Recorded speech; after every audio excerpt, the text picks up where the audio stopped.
नमस्कार मित्रांनो, भाजपानं केसानं गळा कापला, विश्वासात घेतलं, राज्याच्या राजकारणावर याचे परिणाम होणार. अब्दुल सत्तारने भाजपाला दिला इशारा.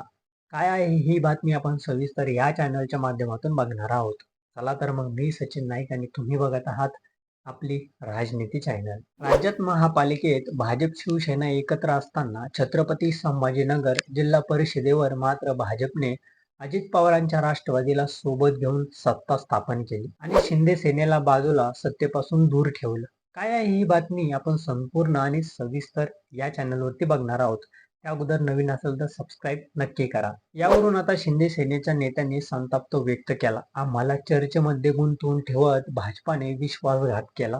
केसानं आमचा गळा कापला, याचे परिणाम भाजपाला भोगावे लागतील, असा इशारा शिवसेनेचे आमदार अब्दुल सत्तार यांनी दिला आहे. सत्तार म्हणाले की आम्हाला बाजूला ठेवण्याचा खरं तर प्रश्नच येत नाहीत, कारण संभाजीनगर झेडपीत सत्ता स्थापन करण्याबाबत आमचे मुख्य नेते एकनाथ शिंदे यांच्याशी आमचं बोलणं झालं. त्यानंतर उदय सामंत आणि भाजपाचे प्रदेशाध्यक्ष रवींद्र चव्हाण यांचं झेडपीत सत्ता स्थापनेबाबत बोलणं झालं. आम्हाला सांगितलं की तुम्हाला अध्यक्षपद देतो, त्यामुळे आम्ही निवांत राहिलो. यानंतर भाजपने आम्हाला बाजूला ठेवत सत्ता स्थापन केली.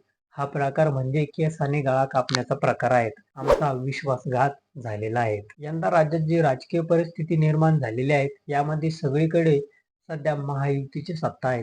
ही सत्ता आम्हीच आणली. जर एकनाथ शिंदेंनी उठाव केला नसता तर आज ही परिस्थिती निर्माण झाली नसती.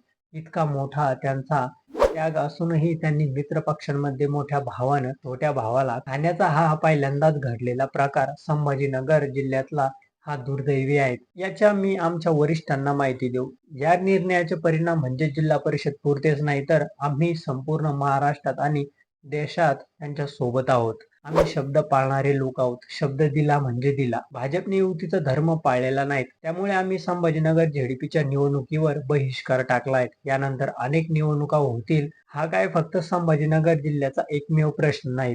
ही शिवसेना इतकी सोपी नाहीत. एकनाथ शिंदे हा आमचा नेता इतका मोठा प्रयोग करू शकतो, आम्हाला अंधारात ठेवून यांनी गळा कापलेला आहे. सत्तारांनी पुढे सांगितलं आहे की शेवटपर्यंत हे बोलले की आम्ही संभाजीनगरमध्ये चर्चेसाठी येत आहोत. आपण 2 दिवस निवडणूक पुढे ढकलू. निवडणूक होणार नाहीत. कोणत्याही परिस्थितीत आम्ही शिवसेनेला धोका देणार नाहीत, अशा शब्दात रवींद्र चव्हाण आणि उदय सामंत यांच्यात चर्चा झाली. मी या राजकारणात नव्हतो, कारण माझ्या घरात दुःख झाल्याने मी यापासून दूर होतो. पण इतर आमचे स्थानिक नेते या चर्चेत सहभागी होते.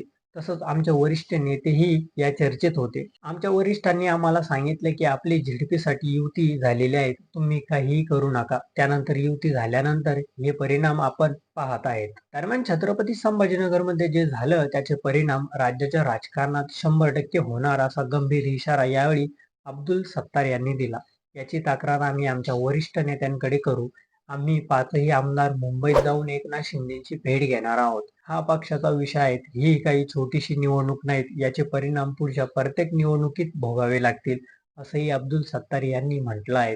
तर तुम्हाला काय वाटतं भाजपबद्दल आणि शिंदे सेनेबद्दल हे आमच्या चॅनलच्या कमेंट बॉक्समध्ये नक्की कळवा. आणि व्हिडिओ आवडला असेल तर चॅनलला लाईक आणि सबस्क्राईब करा. धन्यवाद.